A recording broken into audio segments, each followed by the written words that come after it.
saya mengakui justru saya mencari suatu pembenaran gitu. Jadi belajar untuk mencari pembenaran. Pastilah mungkin adalah celah gitu di mana asuransi pasti atau mungkin masih dibolehkan gitu. Terus pencarian selama kurang lebih 1,5 tahun hingga di awal tahun 2017 ibarat kita main catur itu skakmat. Bukan dua alasan itu, tapi alasannya adalah saya sudah meyakini bahwa dunia asuransi itu mengandung akad-akad yang diharamkan dalam agama Islam. Ya saya ingat banget sempat momen itu membuat mereka semua terdiam gitu ya, karena sepanjang sejarah perusahaan itu berdiri kayaknya belum pernah ada yang keluar untuk alasan itu.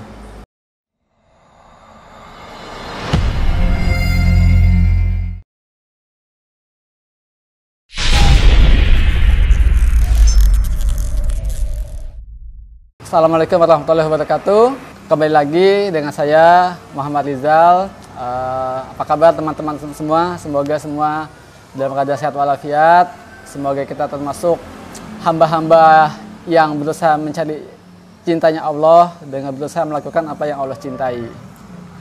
Salawat dan salam selalu kita haturkan kepada junjungan kita Nabi Muhammad SAW. Semoga kita termasuk umatnya yang istiqomah sampai hari akhir nanti. Luar biasa kemarin ya, dari video yang sebelumnya membahas tentang dahsyatnya dosa jariyah dari riba ya. Ya namanya video tentang sesuatu yang berpotensi menimbulkan pro dan kontra. Netizen ya ada yang pro, ada yang kontra.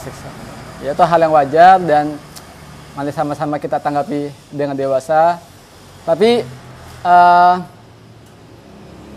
pada kesempatan ini saya lebih ingin memperkenalkan diri gitu ya, karena saya pun sebenarnya dulu adalah pelaku riba ya.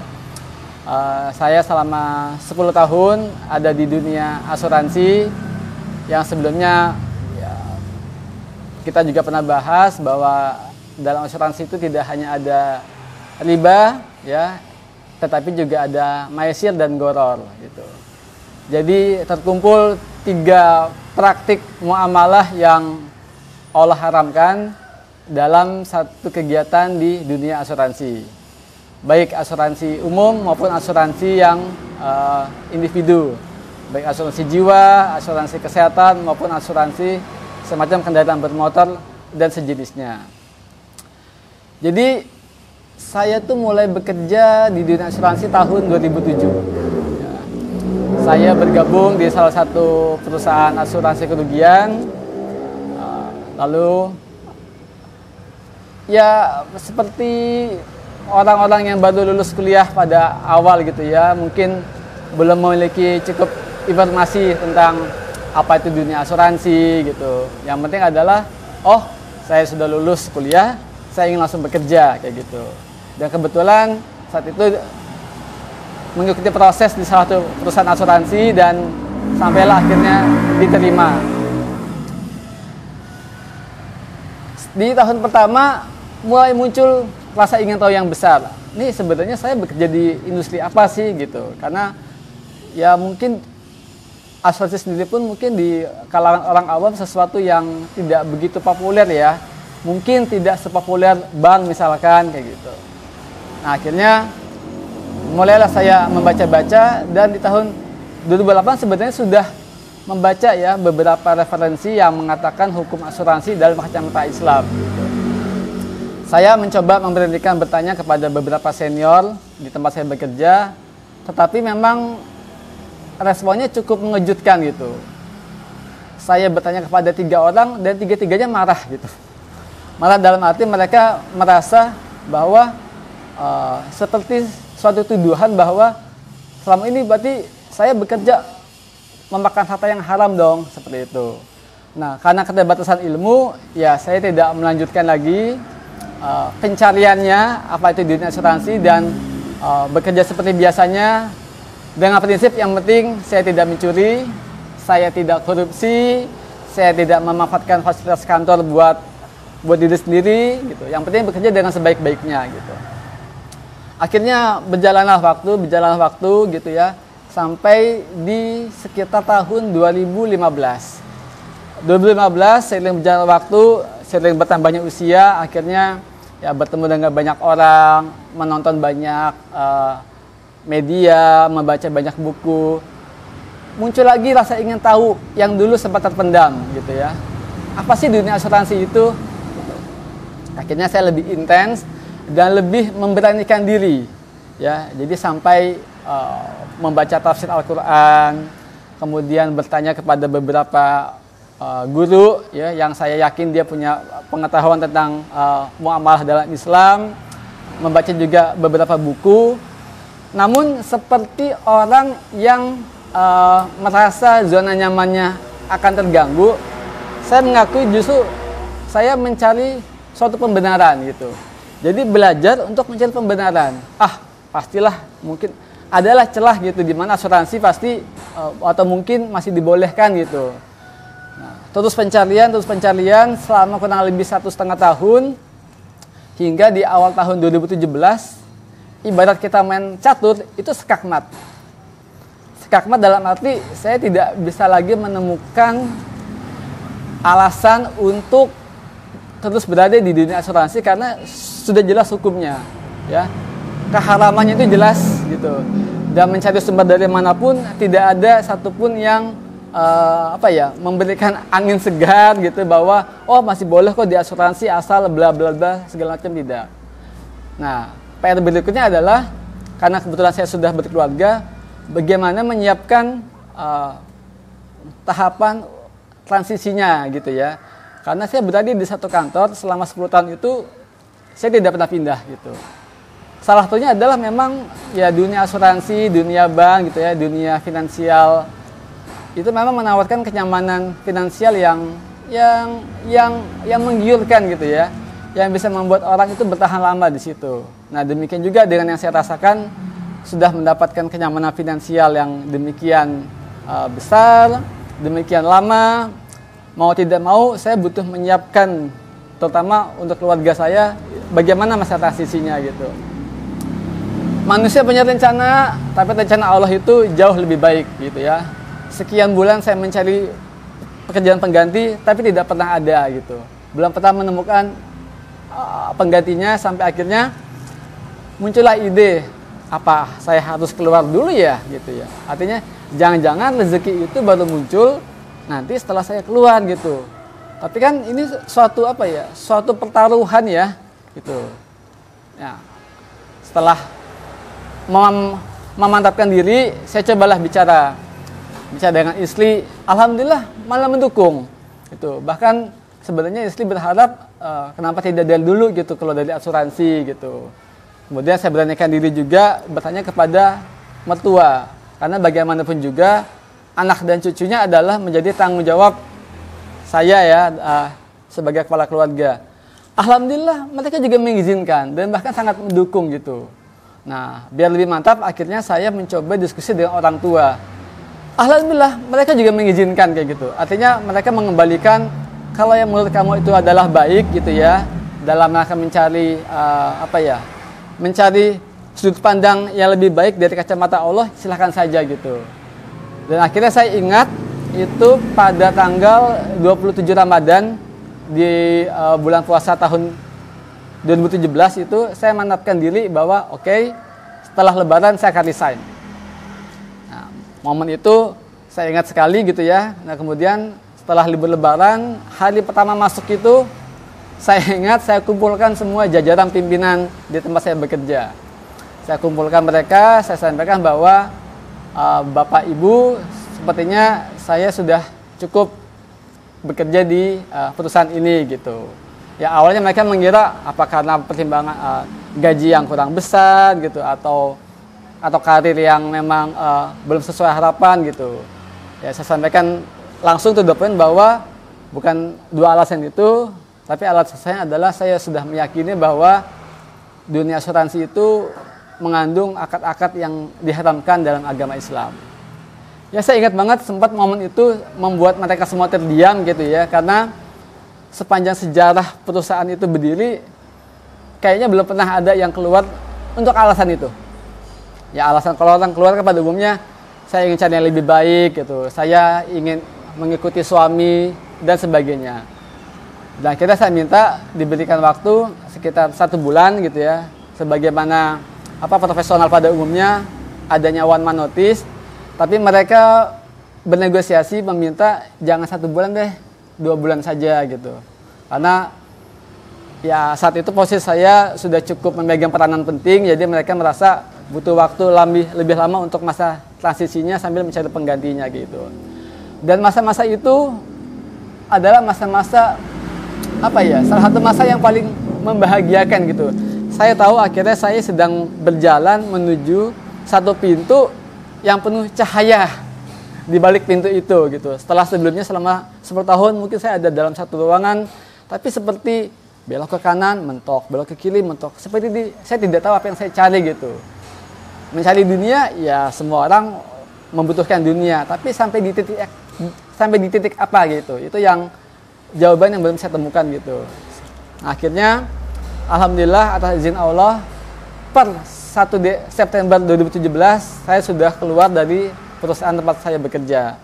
Dan semua akad riba yang masih menempel seperti hutang bank, seperti kartu kredit, itu semua sudah saya selesaikan. Jadi per 1 September saya hidup bebas sebagai manusia yang tanpa hutang. Dan insya Allah juga tanpa riba. Gitu. Dan sejak hari itu sampai dengan saat ini seperti momen hijrah ya.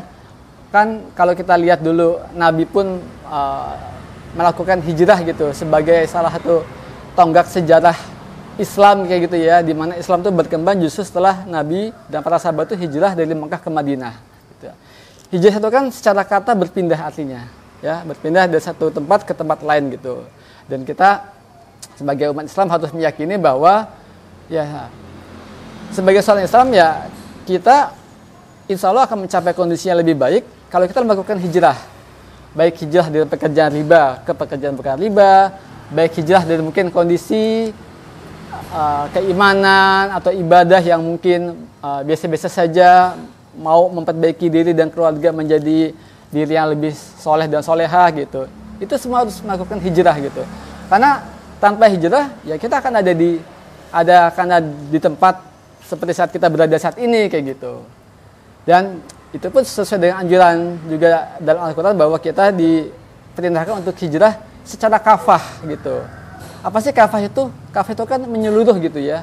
Artinya kita benar-benar bertransformasi dari sekedar makhluk Allah menjadi seorang hamba Allah. Hamba itu apa sih? Hamba kan budak ya. Hamba itu kan budak, tapi kita bisa memilih nih. Ini kita di dunia ini mau jadi budaknya Allah atau budaknya selain Allah.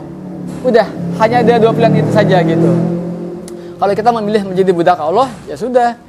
Jadilah orang yang beriman, jadilah orang yang bertakwa, jadilah orang yang berusaha untuk memurnikan tauhid kita hanya kepada Allah gitu. Dan kalau kita hitung-hitungan waktu, ya usia manusia di dunia average 63 tahun kayak gitu ya. Yang nanti akan kita tukar dengan masa di hari akhir yang itu tidak ada ujungnya. Artinya insya Allah kalau kita semua masuk surga, ya kita akan ada di surga selama-lamanya gitu ya. Kalau misalkan kita ya jangan sampai gitu ya mati dalam keadaan bukan sebagai seorang Islam gitu ya, ada di neraka ya selama-lamanya juga gitu. Atau misalkan ada yang di tengah-tengahnya gitu, sempat dulu masuk neraka gitu ya, terus akhirnya baru masuk ke surga gitu. Ya kalau bisa juga jangan gitu. Kenapa? Satu hari di akhirat kan adalah sama dengan sekitar ya ada beberapa dalil ya, ada yang mencatatkan 5.000 tahun, 500 tahun gitu. Ya tapi artinya satu hari di sana tuh berasa sangat lama di dunia ini. Ya seperti itulah rasanya. Dan kalau kita ada satu hari di neraka itu ya nggak bisa dibayangkan ya. Artinya gini, bayangkan kita 24 jam itu kita masih punya waktu untuk bekerja, istirahat gitu ya, makan, ngobrol. Nah bayangkan 24 jam itu full disiksa gitu ya. Dan disiksanya kan kita nggak akan mati. Itu mungkin yang sisi paling menyakitkan dari sisi neraka. Kita dihancurkan tapi nggak mati.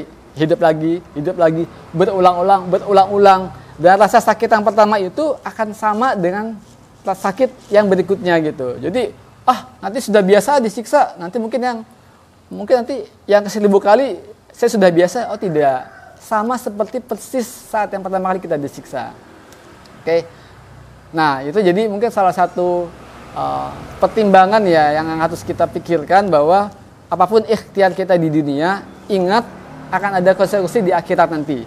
Itu jelas, itu pasti ya. Bahkan lebih pasti dari rencana hidup kita di dunia ini kayak gitu. Jadi dan momen hijrah itu yang akhirnya buat saya pribadi adalah momen yang paling membahagiakan gitu. Saya tidak pernah merasakan sebahagia ini, senyaman ini, setenang ini menjalani kehidupan, karena sekarang saya merasa saya sudah punya sandaran nih dalam hal mencari rezeki. Ya kita tahu ada rezeki sudah Allah jamin gitu ya. Rezeki itu akan ada selama kita hidup gitu. Kapan rezeki itu habis? Ya kalau kita sudah meninggal gitu. Jadi selama kita hidup, ya rezeki itu pasti akan mengikuti. Seperti ajal mengikuti. Silakan Kang. Mau dibantu tanya apa gitu? Itu kan dulu kan pernah ngerasain perasaan saat pertama kali resign ya. Apakah ada rasa seperti khawatir gitu ya, nanti gimana nasib keluarga saya? Pasti ada, saya tidak bohong, itu manusiawi gitu ya. Apalagi sebagai kepala keluarga yang selama ini yang dijadikan sandaran, pasti ada kekhawatiran, abis ini ngapain ya, abis ini saya ngapain ya. Tapi yang saya cuma meyakini satu hal, bahwa kalau kita meninggalkan sesuatu karena Allah akan ganti yang lebih baik. Dan ingat, hanya ada 2 janji yang tidak pernah ingkar, janji Allah dan janji Rasulnya. Bahkan janji istri kita aja belum bisa kita percayakan sepenuhnya gitu ya. Dan saya meyakini itu. Saya meyakini bahwa pasti Allah akan ganti dengan yang lebih baik. Gimana caranya? Serahkan sama Allah kayak gitu ya. Dan kalau mau berkaca kepada pengalaman diri saya sendiri, saya ingat bulan September itu saya keluar, tiba-tiba bulan Oktober tidak ada angin, tidak apa-apa. Salah satu mantan bos saya di kantor lama itu menghubungi saya. Dia punya bisnis dan dia mengajak saya. Ingat, saya tidak pernah menghubungi dia karena kita benar-benar sudah lost contact sejak dia keluar tahun 2012. Lost contact sama sekali, tiba-tiba dia menghubungi, nanya kabar, kemudian kita bicara singkat, ngajak ketemuan, dan ternyata dia punya bisnis dan butuh partner. Akhirnya ajak saya lah gitu, ajak berjalan sekitar hampir 2 tahun kayak gitu. Nah momen itu menjadi momen yang artinya oke, janji Allah pasti benar. Dan ketika satu janji sudah ditepati gitu ya, pasti berikutnya akan sama kayak gitu. Dan itu akhirnya yang menjadi sandaran saya, pokoknya percayakan semua, tugas kita berikhtiar, tugas kita berdoa gitu. Tawakal, serahkan kepada Allah. Yang penting ikhtiar kita adalah kita kuatkan niat bahwa bekerja atau berusaha adalah bagian dari ibadah. Jangan ada praktek riba sedikit pun ya. Kita harus benar-benar menjaga gitu. Artinya ya memang Nabi pernah bersabda bahwa akan ada satu masa di mana kita yang berusaha lepas dari riba pun akan terkena debu-debu riba. Mungkin masa itu adalah masa kini, tapi setidaknya kita berusaha benar-benar menjaga diri gitu. Kalau yang sudah jelas-jelas nih, tinggalkan gitu ya. Tapi kalau yang masih samar-samar, Nabi pun juga mengajarkan ketika ada satu hal yang samar-samar yang meragukan, tinggalkan yang meragukan, karena itu lebih dekat dengan keharaman ya. Pilih yang jelas halalnya kayak gitu. Dan akhirnya ikhtiar itu yang saya lakukan gitu ya sampai dengan saat ini. Ada yang ya seperti berbisnis kuliner gitu, berbisnis jasa gitu, yang sampai sekarang pun masih saya lakukan. Pokoknya hanya itu yang kita jaga gitu. Doa ya tetap, karena itu adalah ikatan kita antara diri kita dengan Allah yang maha berkuasa. Selebihnya serahkan kepada Allah Ta'ala. Kalau respon keluarga menjelang saya resign itu, istri dia langsung setuju, karena sebenarnya dia pun berharap gitu ya suatu saat suaminya ini ya itu akan akan desain dari asuransi karena dia lebih dulu paham tentang hukum asuransi kayak gitu ya. Tapi dia pun tidak memaksakan, hanya mengingatkan. Tapi saya sadar saat itu belum dapat hidayah kayak gitu ya. Gitu. Pihak mertua itu juga langsung mengizinkan gitu ya, karena pun mereka juga sebenarnya berharap suatu saat saya juga akan segera desain. Nah mungkin dari pihak orang tua gitu ya, yang ngerasa bahwa wah pekerjaannya sudah nyaman nih, yakin gitu. Sempat ada diskusi yang mempertanyakan, sempat ada diskusi yang mencoba meyakinkan, tolong jangan keluar dulu sampai yang mendapatkan apa penggantinya kayak gitu. Dan saya jelaskan, saya sudah berusaha kayak gitu. Cuma ternyata ya Allah punya rencana lain gitu ya. Ya mungkin Allah ingin saya keluar dulu, baru dibukakan pintu rezeki, dan itu memang yang terjadi. Ya pintu rezeki itu dibukakan kan. Kalau satu pintu rezeki itu sudah ditutup, yakinlah Allah akan buka lewat pintu rezeki yang lainnya. Kayak gitu. Nah itu dia. Mungkin pintu rezeki saya ditutup sebagai seorang karyawan, tapi dibuka lewat ikhtiar yang lainnya. Dan itu sampai sekarang alhamdulillah itu terbukti. Orang tua akhirnya setelah melihat beberapa waktu gitu ya, melihat anaknya kok lebih bahagia, anaknya lebih banyak meluangkan waktu bersama ayah ibunya kayak gitu ya. Jadi maksudnya gini, dulu ini kita mau ketemu orang tua itu kan terbatas waktunya gitu ya. Pilihannya setelah pulang jam kerja atau di Sabtu Minggu kayak gitu. Sekarang kondisi seperti ini ya kita memiliki memiliki kemewahan gitu. Bisa ketemu orang tua kapanpun kita mau. Orang tua butuh tolong kesini segera, kita bisa langsung berangkat. Sesuatu yang mungkin sangat sulit ya, kalau itu kita masih berada di masih bekerja kayak gitu ya. Ya mungkin itu salah satu hikmahnya gitu ya, salah hikmahnya menjadi lebih dekat dengan orang tua. Untuk pertemanan, nah ini memang ini satu hal yang menarik juga ya gitu. Jadi dulu kita memiliki teman yang dibangun dasarnya adalah pertemanan yang mencari kesenangan kayak gitu ya.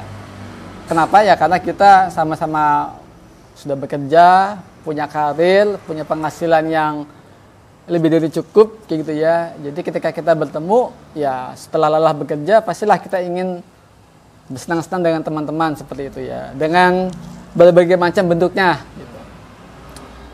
Teman-teman itu akhirnya setelah saya resign itu ya pasti mereka bertanya kenapa resign gitu, dan mengira bahwa alasannya mungkin ingin mencari yang lebih baik gitu. Ketika akhirnya mereka mengetahui alasannya adalah alasan yang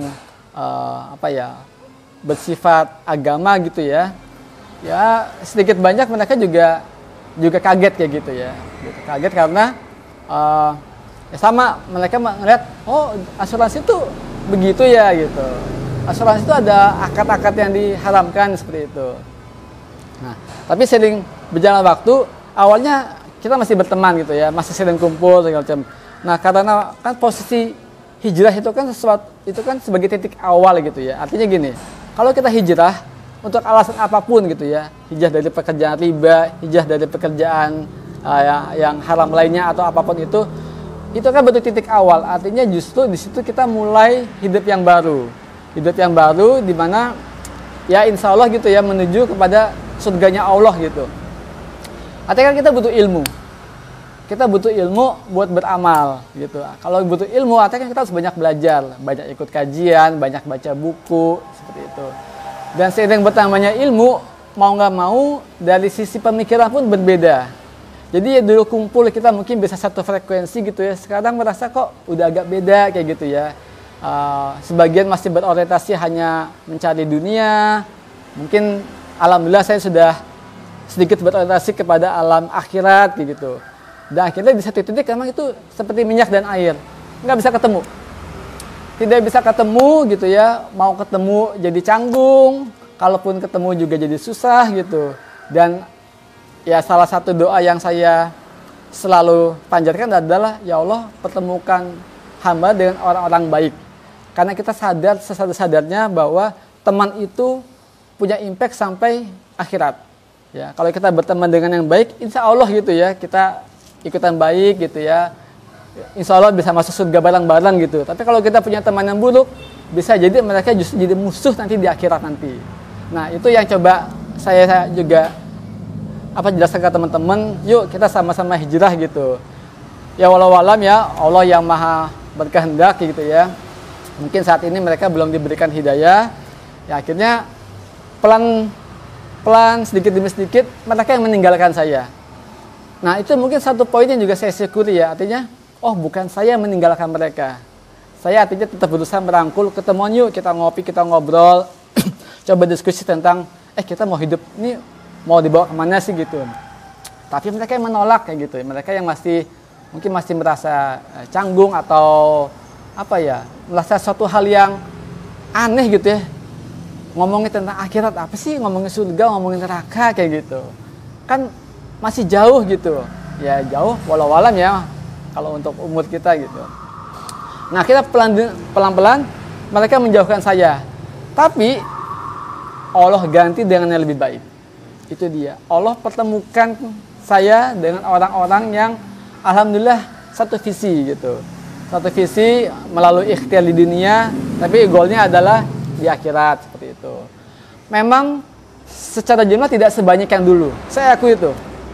Pertemanan sekarang mungkin sedikit gitu, artinya itu aja. Tapi insya Allah itu yang berkualitas gitu. Itu yang kalau kita ketemu itu kita jadi kangen, ingin ketemu lagi. Mungkin ini yang disebut orang yang berteman karena dasar cinta kepada Allah kali ya gitu ya. Jadi udah ketemu ngomongin hal-hal yang baik gitu ya. Kalaupun kita berencana, yuk kita bikin rencana yang baik gitu. Setelah berpisah, pasti pengen ketemu lagi. Karena itu memang jadi sesuatu yang sesuatu yang edik gitu ya. Sesuatu yang nagih gitu. Ya karena kita sudah ada di frekuensi yang sama kayak gitu.